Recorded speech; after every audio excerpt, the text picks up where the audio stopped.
એમના ઉપર હુમલો કરવામાં આવ્યો અને આ વિસ્તારમાં બાબર સિટીનું અને આજુબાજુનું વાતાવરણ ડોળીને અસામાજિક તત્વોએ પોતાનો મનસૂબો અને પોતાની દાદાગીરી એ બહાર લાવવા માટેના જે પ્રયત્નો કર્યા છે અને વખોડી કાઢીએ છીએ। અમારી પોલીસ પાસે એક જ માગણી છે, સમગ્ર ઠાકોર સમાજના યુવાનો ધારાસભ્યશ્રી છે, અમે બધા આગેવાનો છીએ। અમારી પોલીસ પાસે 2-3 બાબતની આ બાબરના શહેરની સુરક્ષા માટેની માગણી છે।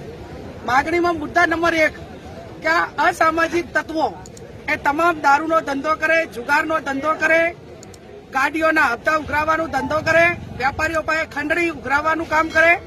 અનેક પુરાવો છતાં પોલીસ એમની સામે કાર્યવાહી કરતી નથી ને એટલા માટે કરીને એ પૈસામાં ચકચૂર બનીને જ્યારે એમનાથી પૈસા ઘટે ને સુવિધાઓ પૂરી ના થાય ત્યારે આ પ્રકારની બદલીઓ કરવાના પ્રયત્નો કરે છે। એટલે આને ડાબે નંબર 2 ગ્રામ્ય વિસ્તારમાં ભણવા આવતી દીકરીઓ 1% પણ સુરક્ષિત નથી। 2 નંબરના બાઇકો લઈને સતત યુવાનો અસામાજિક તત્વો એમની સામે રેકિંગ કરીને ખરાબ ધંધા કરવા માટેના પ્રયત્નો કરતા હોય છે।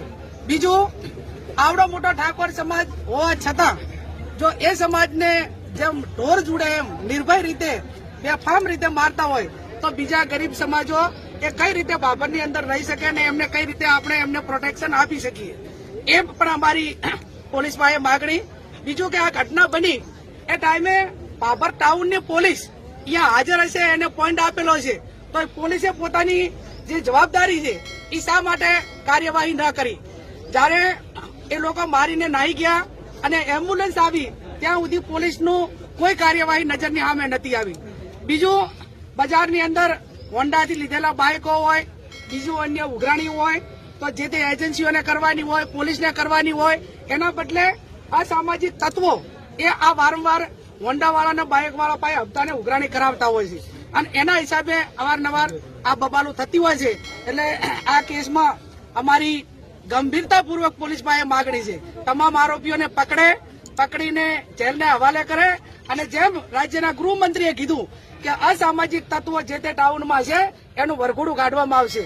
તો આ તમામ આરોપીઓને પકડીને શ્યામ હોટલે જ્યાં ઘટના બની ત્યાંથી કરીને પોલીસ સ્ટેશન સુધી એનું વરઘોડું કાઢવામાં આવે અને એમના સામે કડકમાં કડક કાર્યવાહી કરીને એની સાથે સંકળાયેલા જે વોટ્સએપ ગ્રુપો છે એ વોટ્સએપ ગ્રુપો મારફત વારંવાર મેસેજ કરીને ટોળા ભેગા કરીને એકબીજાને સામૂહિક હુમલા કરે છે। તો આ કઈ રીતે બંધ થાય, આ બાબતની માગણીઓ એ અમારી પોલીસ પાસે છે।